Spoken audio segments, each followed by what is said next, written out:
What's up, YouTube, and welcome to my pickups video for the month of September 2017. I can tell you this is a pretty small pickups video this month, even though I still did a lot of travel, and one of the best trips I made this month was to visit Las Vegas. Got a few things out there that I'm very happy about, and then also just some local pickups, but overall not a super crazy month even compared to last month where I think I bought a lot of different things. So we're going to go ahead and start off with some stuff I got for Sega systems. First one of these was a boxed copy of Dick Tracy for the Genesis. This is one of the black box Sega games that I didn't have, never had this one. Notice this one's been going up in price quite a bit, and bought this for very cheap off eBay. Unfortunately, condition wasn't as hot as it was really portrayed, but still happy just to get this one and definitely try it out. I'm looking forward to seeing how this one is. Would like to get this one complete at some point, but for now, it'll do. I got a couple games for Sega CD. First one of these is one of the many ports of Space Ace, which is the sequel to Dragon's Lair, of course. Haven't played this version of it yet, but I have played Dragon's Lair on Sega CD, and it's okay, although there are obviously better, more enhanced versions of it today. But holds its own, I guess, for the purpose of the game. The Sega CD game I got that I'm much more excited about is Shadow of the Beast 2. Been looking for this one for quite a while, and it's somewhat difficult to find on the Sega CD. It has really cool box art, too, that is way better than the box art on the Genesis version, and looking forward to checking this out.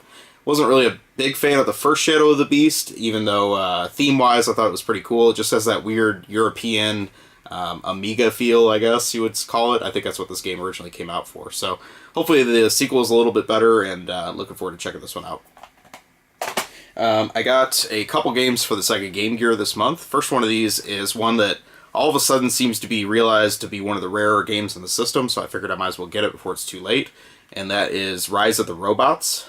This game came out on a million different systems, and for some reason the Game Gear version is considered rare, so I don't know, probably nothing I'm really looking forward to playing, but decided to go ahead and grab it. The one I'm much more excited about was an upgrade to a complete copy, and that is for Halley Wars. This is a Taito shooter, so it's of course completely up my alley, and really a great game for the Game Gear, one of the underrated shooters for the system. Very surprised to find a complete copy of this in a store, and decided to grab it, and I'm just going to sell my loose copy I've had for many years. But can highly recommend this game if you like shooters, Taito, and the Game Gear. It's pretty much everything you could ever hope for.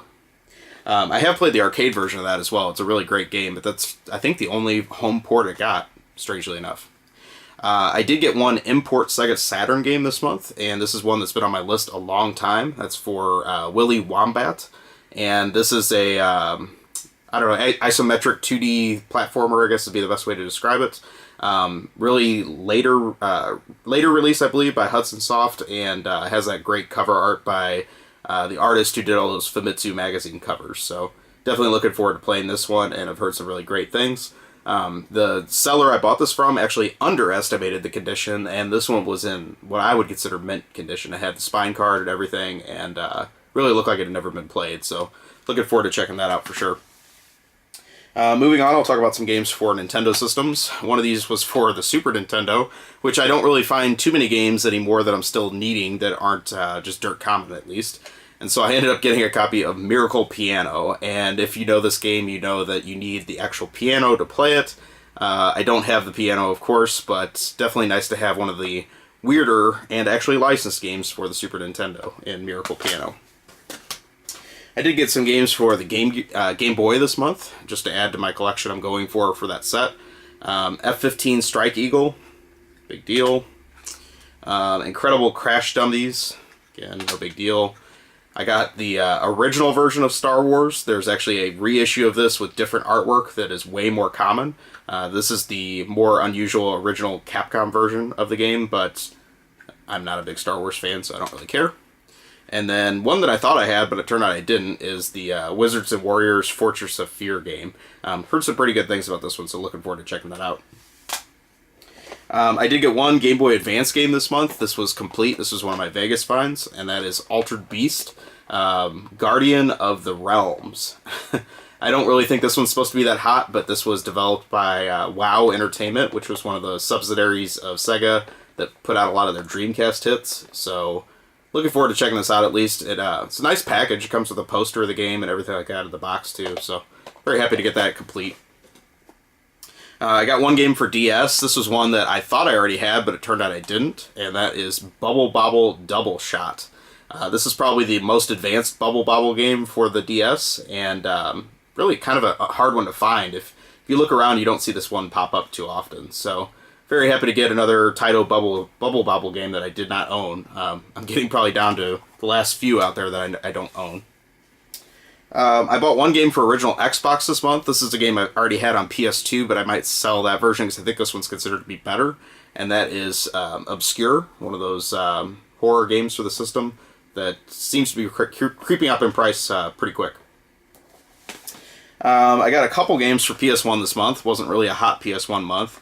This is one that I probably passed by a million times, but noticed the price on this one's also jumping up and decided to grab a cheap copy. And that is ESPN MLS Game Night. This is a Konami soccer game for the system, and it might actually be part of the ISS series, but just rebranded with the ESPN stuff. So, not really sure about that, but I know this one is starting to go up in price, and apparently it's a pretty difficult one to find. I also got a complete long box version of Wipeout. I don't really know why. I already had the jewel case version that's harder to get, but just some reason I wanted to grab this while I was out there. Got a few PS2 games this month. A couple of these I'm surprised that I've never played or owned before, but the Maximo games for the system. Again, you see that same art style like you saw in Willy Wombat. That's that same artist that did that artwork on that game as well. And these are those spiritual updates to Ghosts and Goblins, Ghouls and Ghosts, that kind of thing. Again, I don't know if it's going to be fully my bag because they're 3D games, but definitely like the art style on them if nothing else. This was the first one, Ghosts to Glory. And then I also got the sequel, Army of Zin, as well, which has the same cool art style on the cover. Another PS2 game that I never bought, but I thought I had, and I guess I didn't, was the original Drakengard. I've had the sequel for quite a while now, but for some reason never got the original one, so decided to grab that, so now I have the whole set of those. I don't know if they're going to make any more in that series or not. I got one PS4 game this month. This was the limited run release of Ys Origin, which I think is a total remake of the original Ys game. This just came in the mail like yesterday, so I haven't had a chance to do anything with it yet, but definitely, you know, nice package. It has reversible artwork, but the reversible artwork is really terrible, so I will stick with the very generic cover that it has on here. This will do just fine. So, nice to get that. That is actually all the games I got this month, and then I did pick up a couple manuals while I was out in Vegas. There is a store out there that has just a fantastic selection of NES manuals, so I try to get some of those while I'm there. Just, their prices are kind of high as well, so I just have to limit what I can grab. But the most exciting one I got this month, I think, was Shadow of the Ninja. I really like this game on the NES. It was nice to get a manual for this. Still need a box for this one, too, so maybe someday I'll be able to upgrade that one to complete. One that's a little bit more obscure, it's not really a great game, is the Mutant Virus. Just grab that because you don't see the manual for that very often. And then one that I think is pretty good on the NES that I didn't have the manual is Ghost Lion. I do have the box for this one, so this one's complete now, which is pretty cool. But overall, that does it. Like I said, it was a pretty short month for pickups. Please take a moment, like, comment, subscribe, let me know what you think. And I will talk to you soon. Have a great day or night, wherever you are.